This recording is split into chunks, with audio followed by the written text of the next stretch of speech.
Jadi kalau kita ingin mendapatkan sifat ridha Allah, yang pertama jaga ibadah. Yang kedua jaga akhlak. Akhlak. Itu pembuktian ibadah itu pada akhlak. Kama arsalna fikum rasulan minkum yatlu alaikum ayatina wa yuzakkikum. Di benarnya ibadah antum itu akan terlihat pada akhlaknya. Ya. Salat itu apa? Pembuktiannya. Tanha 'anil fahsya wal munkar. Inna salata tanha 'anil fahsya wal munkar. Nah, fahsya wal munkar itu kalau bisa dihindari, ya, itu adalah akhlak perwujudannya. Jadi kalau kita sudah bisa menunjukkan itu, nanti ada pengaruh kepada jiwa, terbawa sampai dengan meninggal, disifatilah dengan amalan yang diridhoi oleh Allah, dan kita pun akan ridha pada pemberian Allah saat ditampakkan di dalam sakaratul maut. Ya.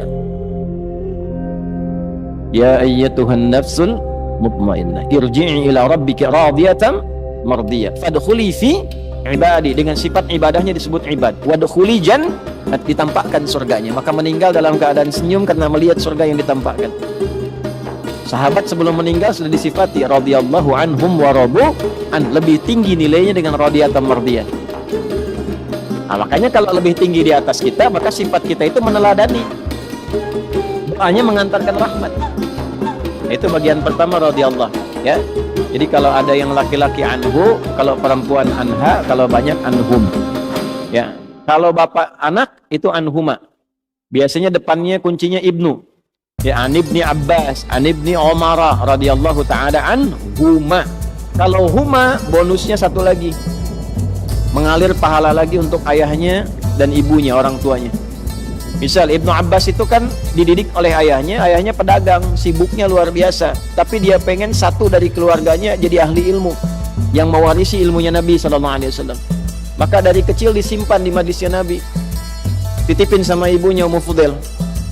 Ya, tolong yang ini Abdullah ini siapin supaya jadi alim ke depan ke majlis Nabi. Simpan, nanti bawa lagi, simpan, bawa lagi, sampai Nabi meninggal beliau masih remaja, kisaran usia 13-14 tahun. Ya, sudah hafal 2000 hadis. Bapaknya baru 200, anaknya 2000. Didoakan oleh Nabi, Allahumma faqihhu fid din wa 'alimhu ta'wil. Kemudian disebut turjumanil Quran, jadi pakar Al-Quran, jadi ahli fiqih. Nah, setiap beliau menyampaikan satu hadis dari 2000 itu pahala mengalir pada orang tuanya. Makanya disebut dalam kitab ulama radhiyallahu taala anhuma.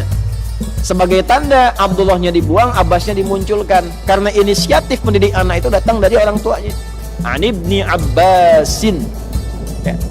Nah, ilmunya dipakai dalam ilmu sanad, dipakai sebagai inspirasi. Kalau bapak ibu menyekolahkan anak ke pesantren, doanya dari ibu, dari bapak disiapkan yang halal, anak itu jadi ulama kemudian hari, hafal Quran, hafal hadis. Setiap dia menyampaikan sesuatu, bapak ibu dapat transferan pahalanya. Jangankan jadi alim, dia sekarang baca Quran, bapak ibu positif tuh, kirimkan yang halal, ibu doakan, dia baca Quran, pahala mengalir pada ibu. Nah, itulah keuntungannya begitu. Makanya cari sekolah-sekolah Islam, ya, cari pesantren-pesantren yang baik, yang ada Qurannya, ada sholatnya, supaya pahala mengalir. Hukum itu gimana niatnya? Innamal a'malu bin. Kalau orang tua niatkan dunia, bapak ibu dapat dunia. Itu aja sederhana. Di dunia yusibuha. Sekolahkan anak ke tempat favorit, kursusnya bahasanya bahasa asing, silakan perbanyak. Jadi sesuatu, jadi direktur, membanggakan Anda, bangga. Urusan apa? Dunia. Anda di servis, iya, urusan apa? Dunia. Selesai dunia, selesai. Akhirat bagaimana? Ya. Pilih dunia apa akhirat? Pilih dua-duanya. Doanya Rabbana atina fid dunya hasanah wa fil akhirati wa qina adzab. Nah, makanya cari pesantren yang bagus. Quran diajarkan, salat diajarkan, kenal sunnah Nabi diikuti, sirah para sahabat diajarkan, tidak melupakan kebutuhan-kebutuhan duniawi, konteks yang paling kini. Jadi dokter dia yang hafal Quran dan paham fikih kedokteran. Masa yang mengandung perempuan yang periksa laki-laki? Enam dengan baik. Jadi arsitek yang hafal Quran, jadi pejabat yang hafal Quran. Ya, coba perbanyak ke depan tuh bupati yang hafal Quran, wali kota yang hafal Quran, ya sampai presiden ahli Quran ke atas. Kalau itu semua didapatkan, berkah kita dan tahu ilmunya bagaimana cara menerapkan dalam kehidupan, itu pasti akan berkemajuan. Yaitu radhiyallahu taala anhu. Jadi kalau ngaji hadis kita kalaupun belum ke matan, ke sanad, kita dapat inspirasi itu. Nanti Anda pelajari, Anda profesinya apa? Ingin ikut sahabat, harus semuanya.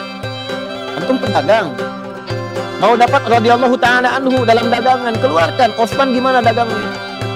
Abdurrahman bin Auf gimana dagangnya? Talhah gimana dagangnya? Ya. Yang bukan profesinya, ya sudah. Ya, cukup antum ikuti keteladanan ibadah kebaikannya. Yang seprofesi ikuti tian kehidupannya. Antum pengen jadi pejabat, oh gimana Abu Bakar, gimana Omar? Antum pengen karir di militer misalnya, gimana Khalid bin Walid, gimana Abu Ubaidah al-Jarrah? Antum pengen di ilmu, gimana sahabat Ali bin Abi Thalib?